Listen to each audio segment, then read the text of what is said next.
die Here hom en tot hom is alle dinge. Aan hom behoort die heerlikheid tot ewigheid.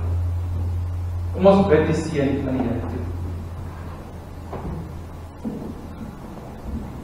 Mag die genade van die Here Jesus Christus, die liefde van God, die gemeenskap van die Heilige Gees, met elkeen van ons wees.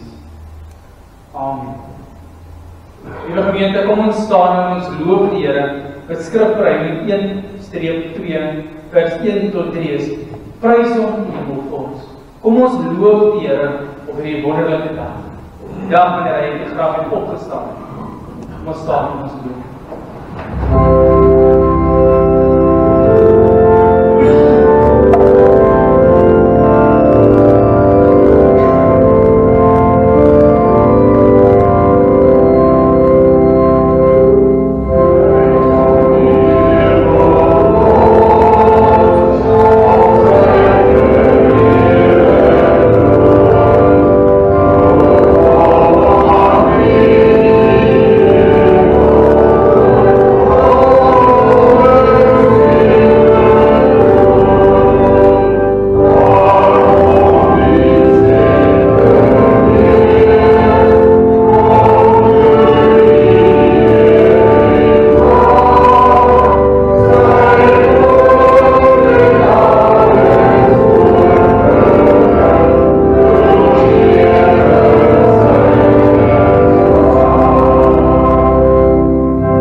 Ons bely ons geloof in die hand van die geloofbelijdenis van die Sia.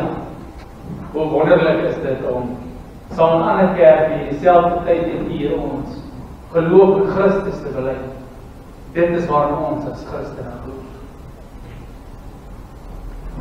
Ons glo in een God, die almagtige Vader, die skepper van hemel en aarde, van alle sigbare en onsigbare dinge, en in een Here Jesus Christus, die eniggebore Seun van God, voor al die eeuwe uit die Vader gebore.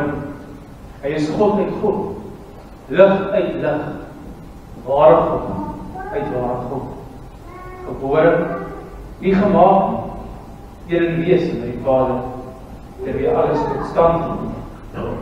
Hy terwille van ons, mense en ons saligheid in die hemel neergedaal, en die Heilige Gees, die maagd Maria, vlees geword. Hy het mens geword. En die Pontius Pilatus sê vir ons gekruisig. Hy het geleid en is begrawe. Op die derde dag het hy volgens die skrifte opgestaan en het na die hemel opgegaan. Hy sal aan die regterhand van die Vader en hy sal met heerlikheid terugkom om die lewendes en die dooies te oordeel. Ons koningskap sal daar geen einde wees nie. Ons glo die Heilige Gees wat Here is en lewend maak. Hy gaan van die Vader en die Seun uit en hy word saam met die Vader en die Seun aanbid en verheerlik. Hy het die profete gespreek. Ons glo aan een heilige, algemene en apostoliese kerk. Ons bely een doop vir die vergifnis van die sondes. Ons raak die opstanding van die dooies en die lewe vir die toekomstige bedeling. Amen. Julle kan ons sing. Hierdie klank bietjie hoor sit. Liewe gemeente, kom ons antwoord nou op dit wat ons bely het deur op Psalm 118, vers 6, 7 en 8 te sing. God se regterhand is hoog verhewe, sy regterhand is groot vandag. Ons sing Psalm 118, vers 6, 7 en 8.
Liewe gemeente, julle kan maar eers sit.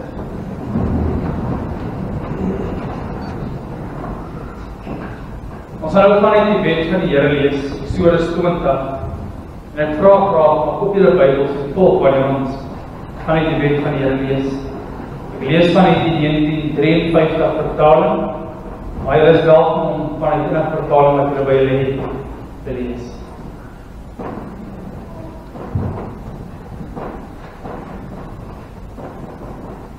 Kom ons verantwoord onsself en luister na die woorde van die Here. Toe het God al hierdie woorde gespreek en gesê, ek is die Here jou God wat jou in Egipte land, uit die slawehuis uitgelei het. Jy mag geen ander gode voor my aangesig hê nie, mag jou geen gesneede beeld, of enige gelykenis maak, wat bo in die hemel is, of wat onder op die aarde is, of wat in die waters onder die aarde is nie. Jy mag jou voor hulle nie neerbuig en hulle nie dien, want ek, die Here jou God, is die jaloerse God, wat die misdaad van die vaders besoek aan die kinders, aan die derde en aan die vierde geslag, van die wat my haat. En, ek bewys barmhartigheid, aan duisende van die wat my liefhet, my gebooie onderhou. Jy mag die naam van die Here jou God nie uit julle gebruik nie, want die Here sal die een wat sy naam uit julle gebruik, nie ongestraf laat bly nie. Gedenk die Sabbatdag, dat jy dit heilig. 6 dae moet jy arbeid en al jou werk doen, maar die 7de dag is die Sabbat van die Here jou God. Daar mag jy geen werk doen, nie jy of jou seun of jou dogter, jou diensknegt of jou diensmaagd, of jou vreemdeling, wat in jou poorte is. Want in 6 dae die Here die hemel en die aarde gemaak, die see en alles wat daarin is, en op die 7de dag het hy gerus. Daarom het die Here die Sabbatdag geseën en dit geheilig. Here jou vader en jou moeder, dat jy daar verleng mag word in die land wat die Here jou God aan jou gee. Jy mag nie doodslaan nie. Jy mag nie egbreek nie. Jy mag nie steel nie. Jy mag geen valse getuienis in jou naaste spreek nie. Jy mag nie jou naaste se huis begeer nie. Jy mag nie jou naaste se vrou begeer nie, of sy diensknegt, of sy diensmaagd, of sy os, of sy eeste, of iets wat van jou naaste is. Goed. Liewe gemeente, ons bly nou sit, en ons sing Psalm 101, vers 6, 7 en 8. In u wet smaak ek 'n vreugde. Psalm 101, vers 6, 7 en 8. Kom ons sing, en ons antwoord op die wet van die Here. Oh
sluit die oë vir gebed.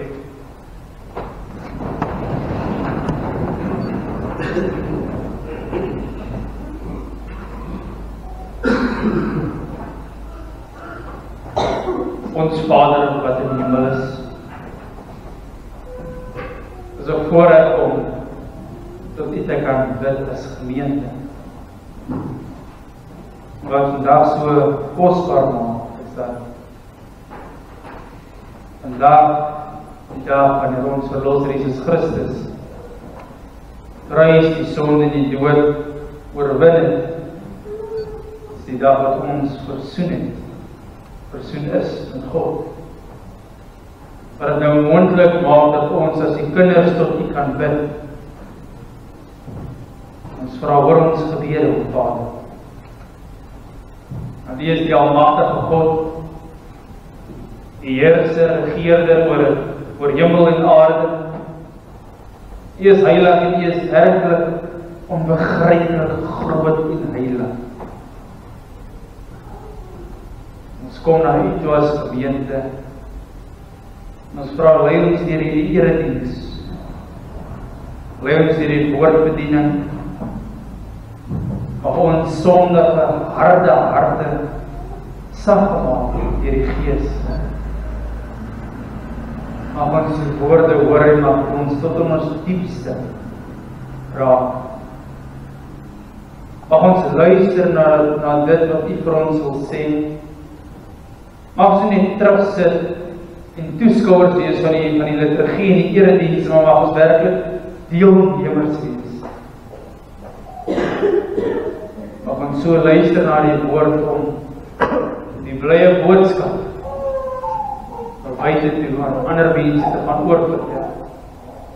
Mag U woorde ons beweeg na dade toe, dat ons ook help in die opbou van die koninkryk. Dat ons U wil sal gaan verkondig in die dorp Valwater. Here, ons wil hê die koninkryk moet kom. Ons wil hê ons land en ons stad moet volgens U wil leef. Werk so ons Vader. Geef ons weer van ons sondes. Gaan met ons gemeente. Vir Jesus Christus groot naam alleen. Amen.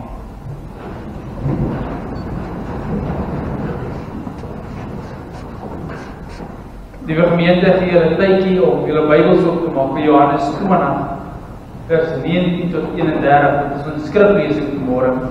Johannes 20, vers 19 tot met 31.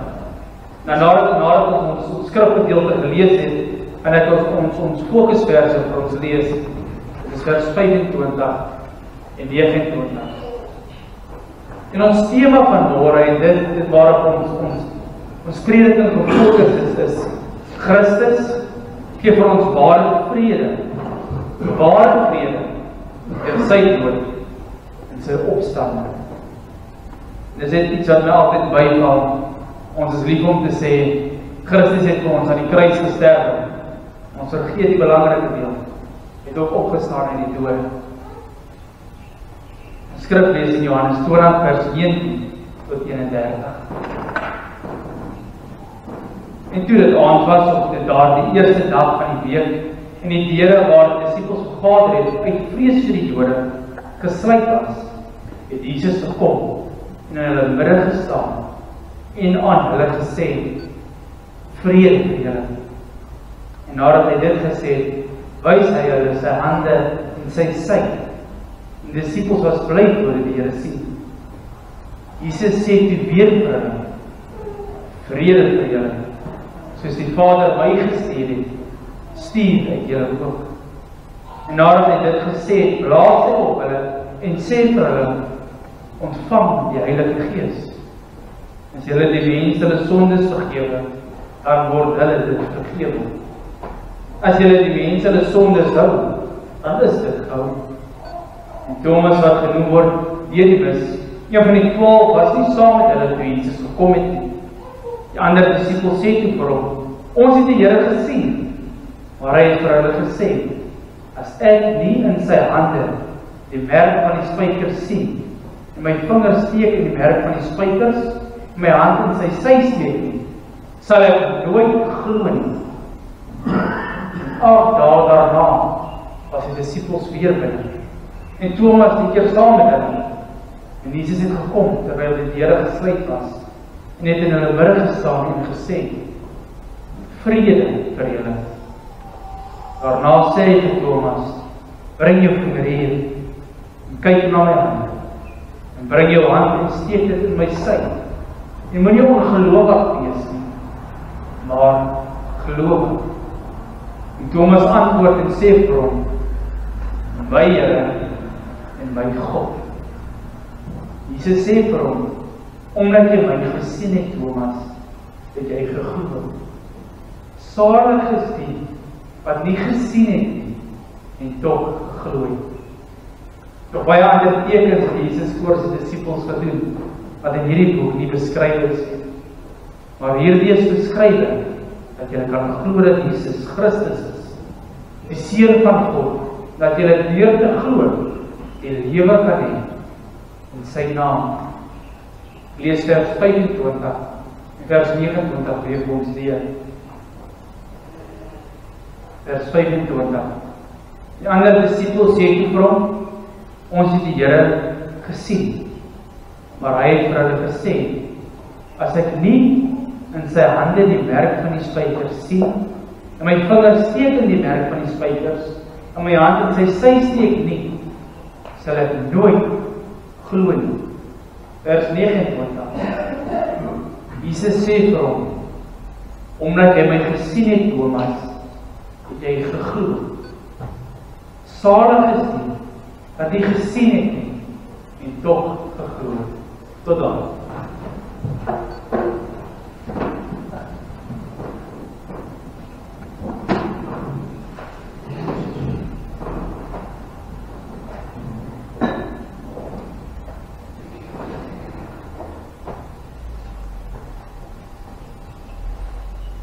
Geliefdes in ons Here Jesus Christus, die skrifgedeelte wat ons vanoggend saam gelees het te maak met vrede.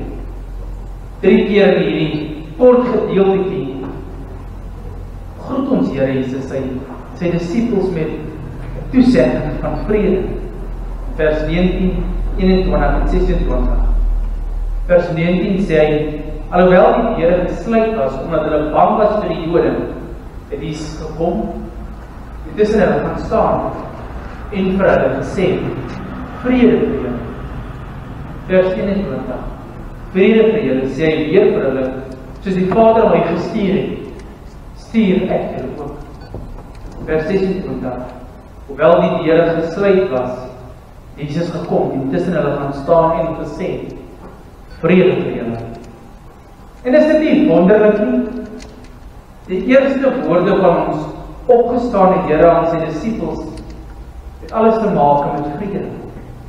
In 'n sekere sin is dit duidelik dat die opstandingsboodskap ten diepste te maak het met vrede. Dit kom neer op vrede.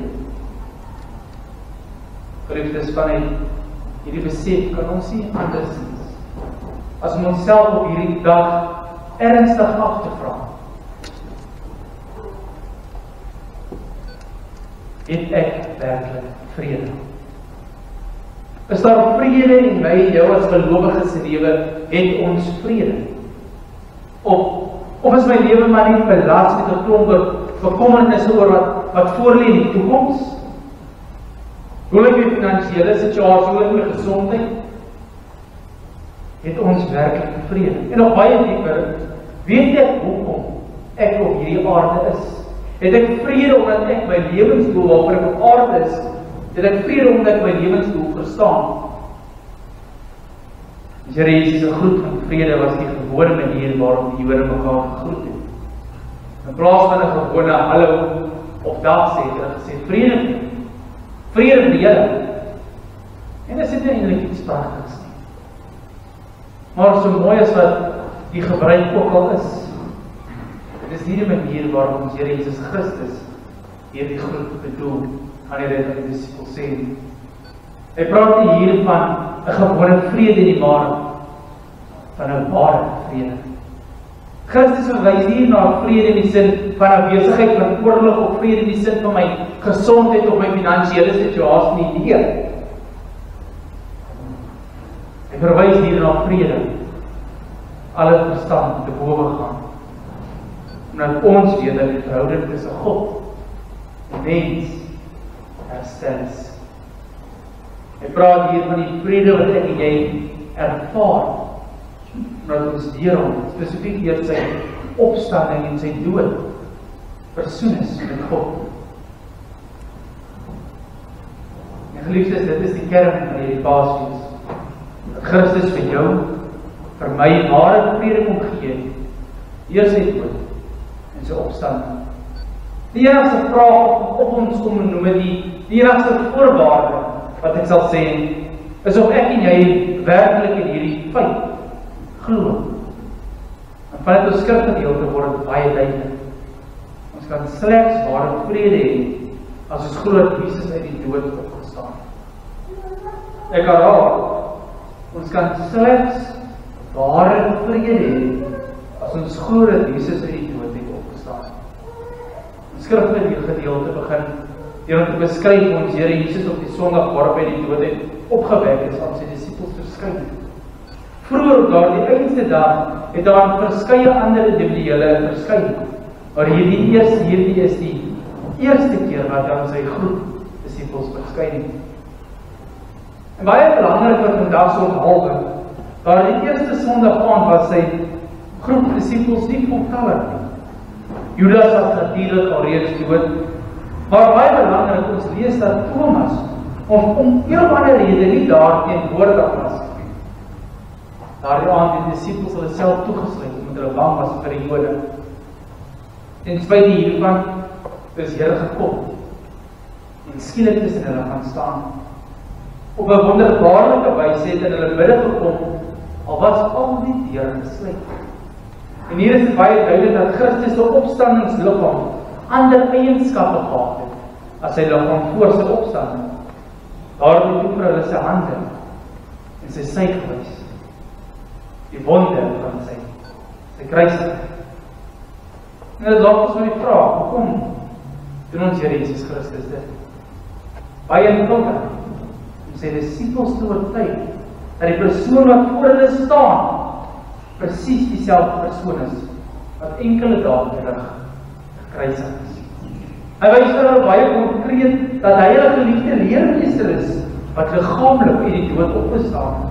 Dat hy liggaamlik opgestaan het, maak nie net vir hulle duidelik deur hulle sy hande en sy sy te wys nie, maar ook deur vir Thomas te beveel om sy hand in sy sy te steek.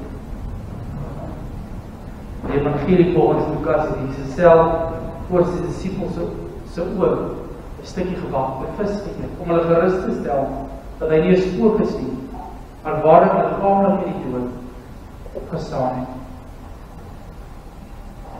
Geliefdes, maar hoekom wys die Here vir sy disippels dat hy liggaamlik uit die dood het opgestaan? Of selfs, hoekom is dit so belangrik dat hy liggaamlik uit die dood het opgestaan? Omdat dit die enigste manier was om vir die mense ware vrede kon bring. Dwars deur die hele Nuwe Testament hoor ons die ontsaglike troos dat Christus in ons plek vir ons sondes kom sterwe. Hy het in ons plek as plaasgegaan om die straf vir ons sondes op homself te dra, deurgegaan. Maar hoe kan ons weet dat hy werklik vir ons sondes betaal? Slegs as hy ook na sy dood en die dood het opgestaan. Dit maak logies sin.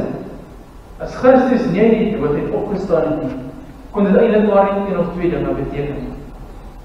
Of hy was nie wie hy gesê het hy was nie, was 'n blote mens wat net gesterf het en God dis nie in ons plek as plaasvervanger sterf nie, of ons sondes was vir hom net te veel om te dra en hy kon nie uit die dood het opstaan. Juist die feit dat hy uit die dood het opgestaan het, bewys dat hy werklik die seun van God is. Dit bewys dat hy volkome vir ons sonde betaal het en daarom noem ons hom volkome verlosser. Ja, deur sy opstanding bewys hy aan elke gelowige dat hy jou in die regte verhouding met God gebring het. God versoen het, dat hy jou regverdig maak. Of kom ons sê dit in die woorde van 'n skrifgedeelte. Christus het deur sy dood en opstanding vir ons vrede gebring, omdat die verhouding tussen God en die mens herstel is. En dit is presies hoekom hy vir hulle 3 keer sê, vrede vir julle. Net omdat dit 'n gewone manier van groet is nie, maar nou met 'n baie dieper betekenis. Hy het vir hulle vrede bewerkstellig met God.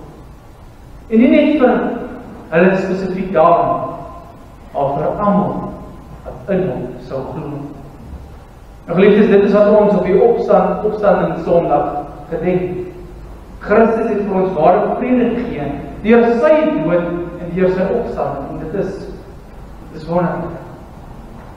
Besef daarom vandag weer hoe hy hierdie vrede vir my en jou teen dierste gevolg het.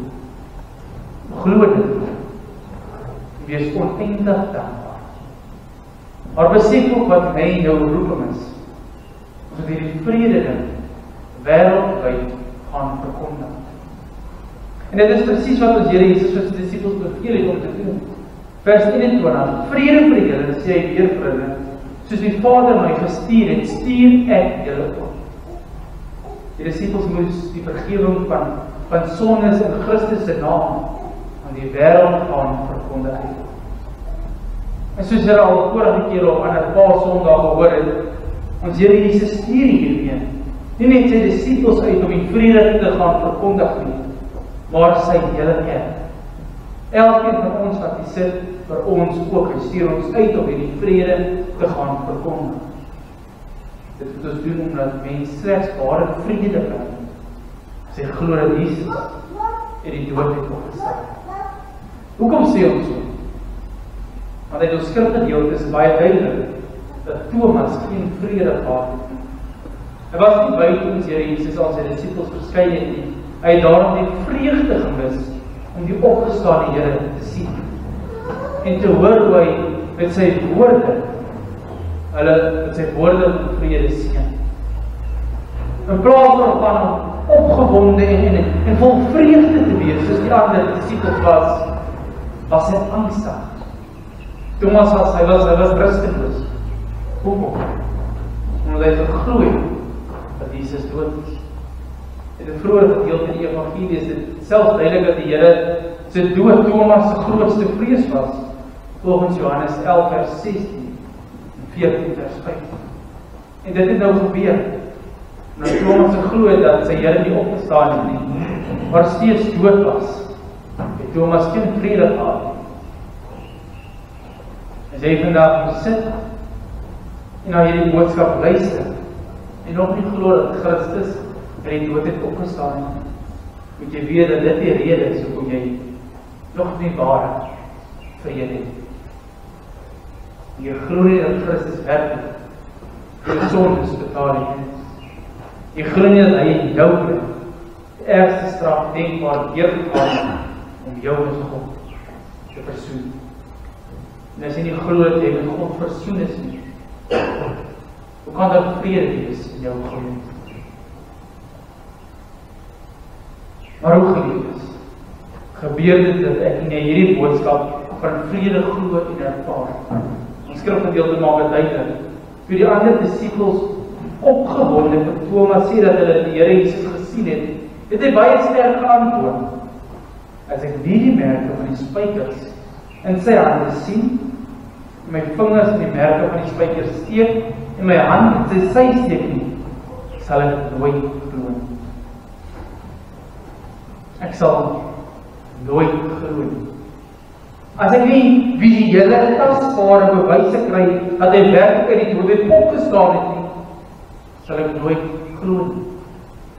En sy hulle is my wetenskaplik kan bewyse gee. Geliefdes, aan die een kant het Thomas vir niks anders gevra as wat die disippels ontvang het. Al die ander disippels het Jesus gesien en gevolglik geglo. En Thomas vra nou vir dieselfde geleentheid.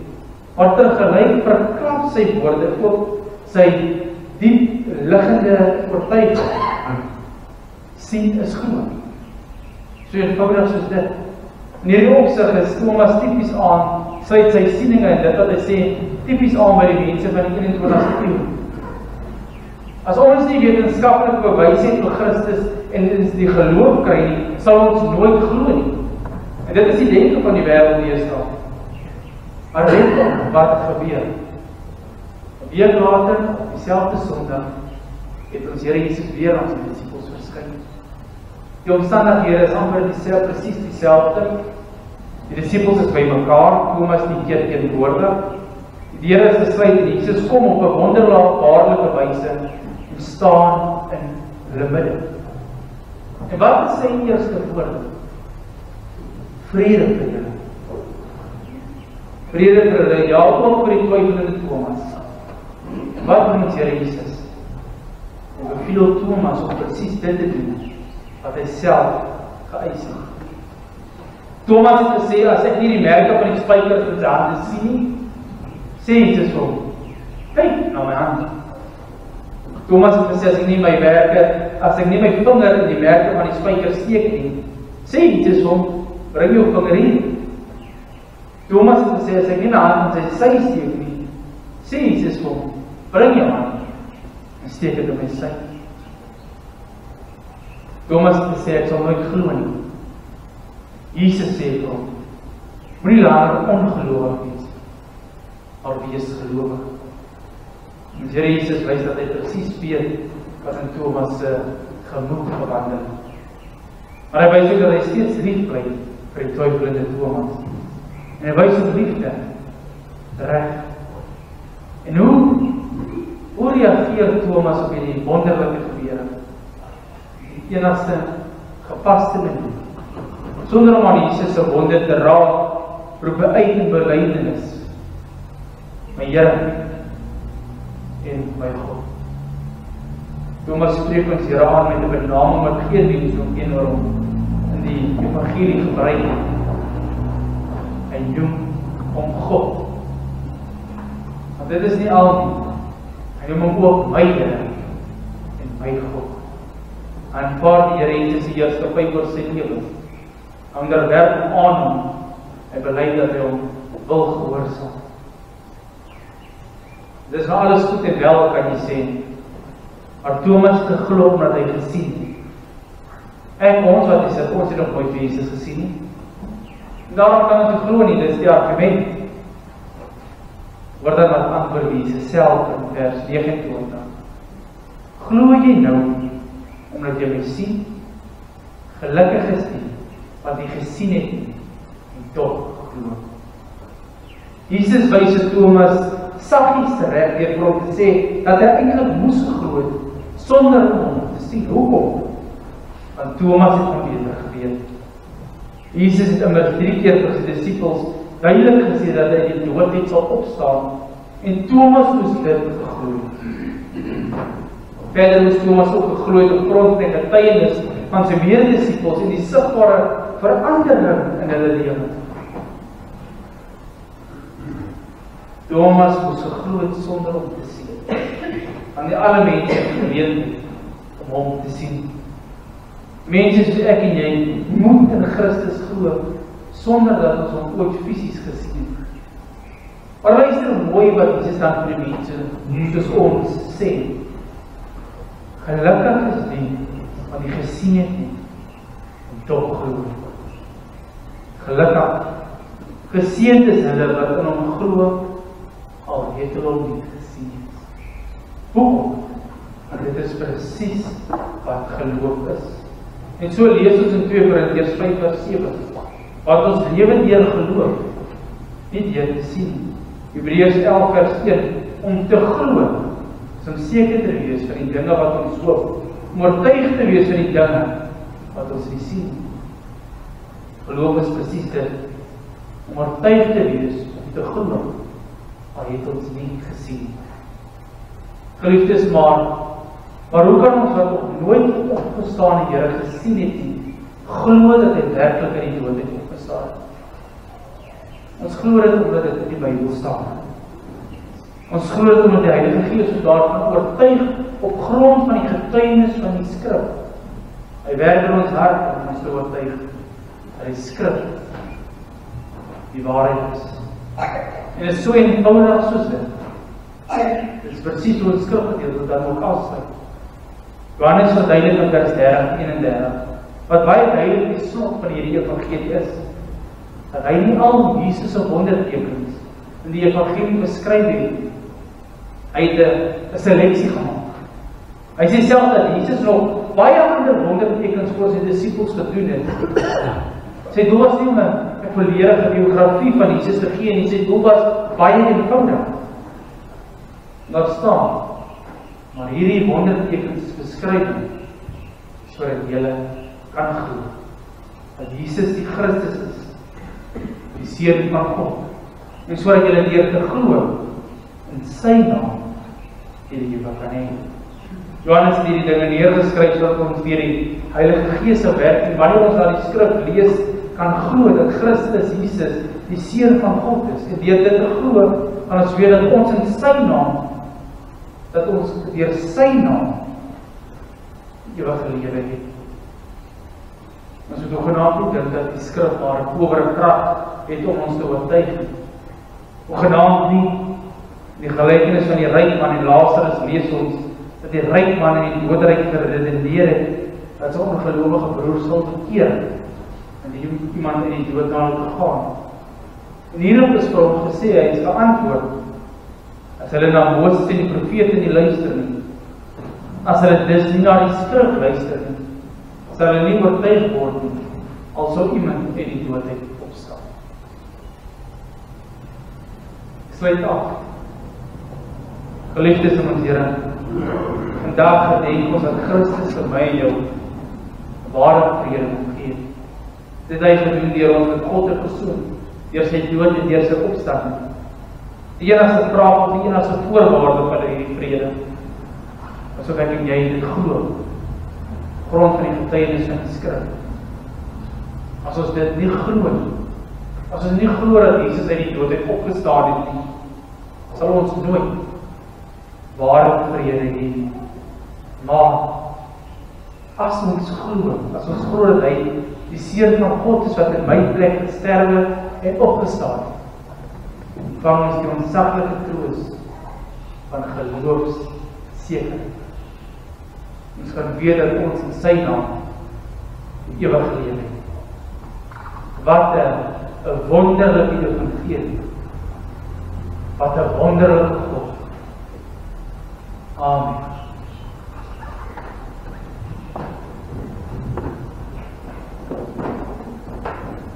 Kom ons sluit die oop gebed.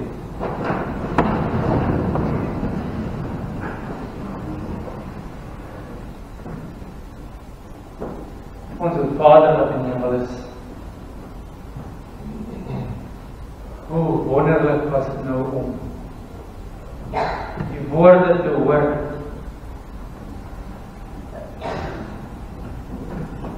Jesus Christus het die dode opgestaan.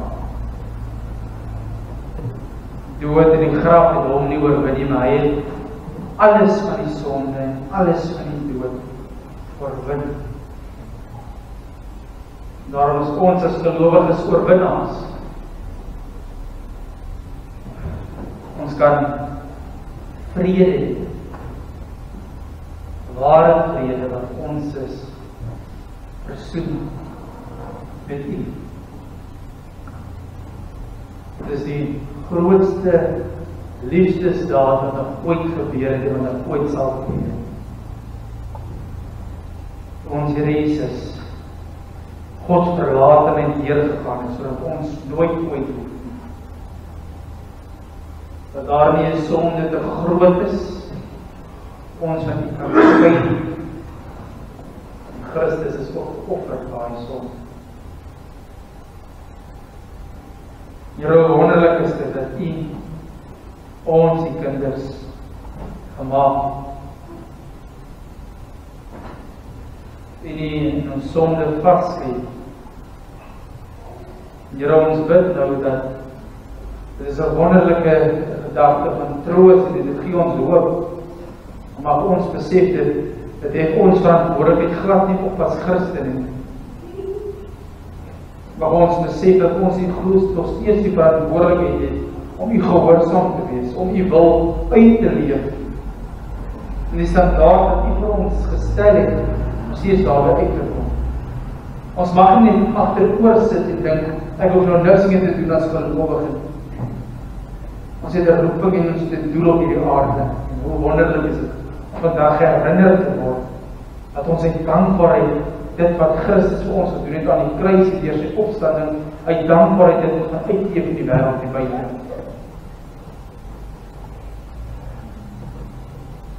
Here, ons bid vir die mense wat nie glo dat Jesus Christus uit die dood het opgestaan het. Mag hulle tot bekering kom. Ons bid vir die mense wat glo dat Jesus net 'n skepsel is, of 'n engel is, mag hulle tot bekering kom en mag hulle hierdie ware vrede wat hulle nooit op 'n ander plek sal kry nie, maar net in Christus, mag hulle dit beleef wanneer hulle tot bekering kom. Bid vir ons land. Ons bid vir ons leiers, Here, en ons weet nie die leiers self waar hulle regering plek te stel, mag hulle met wysheid regeer waar hulle van U af kry. Mag ons as 'n land, as 'n dorp, as gemeente, werklik heeltemal na U toe draai. U voor ons oë hou en dit wat U van ons verwag, gehoorsaam mag ons dit doen. Mag ons U wil soek. Mag ons U shalom, U vrede in die stad gaan verkondig.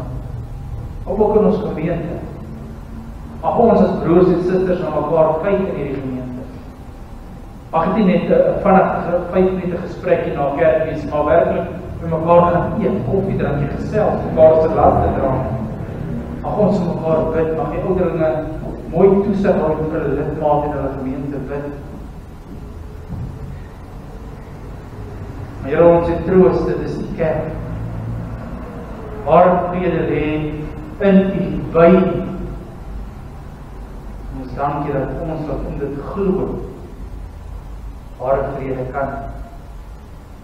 Vir in Jesus Christus se groot naam. Amen.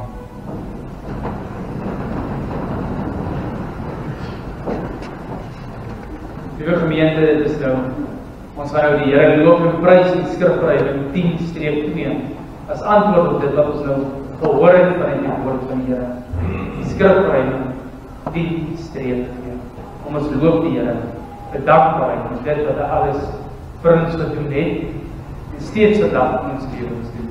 Kom ons staan, ons loof.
word gestudeer. Dit word by die deur opgeneem. Ek wil net iets oor dit sê, oor die liefdegawe en oor die liturgie. Baie mense vra hoekom gebeur dit na die gebed en na die woordlesing. En as jy is dankbaar dat dit die Here vir jou gedoen het. Jy is dankbaar hoe afhanklik jy van is en hoe jy seën en hoe jy jou liefdegawe gee. Jy wys vir die Here. Ons gebruik dit om in die koninkryk te daan. Ons is dankbaar vir dit wat hy vir ons doen. Elke dag. Maar kom ons staan nou weer. Nou sing skrifverheffing 17-2 vers 5 tot 8. Kom ons staan en ons loof en ons prys die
Here.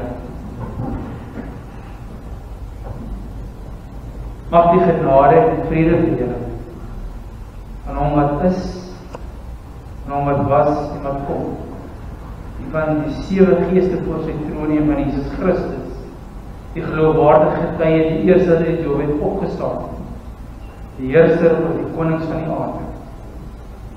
Mag dit met elkeen van ons wees. Amen.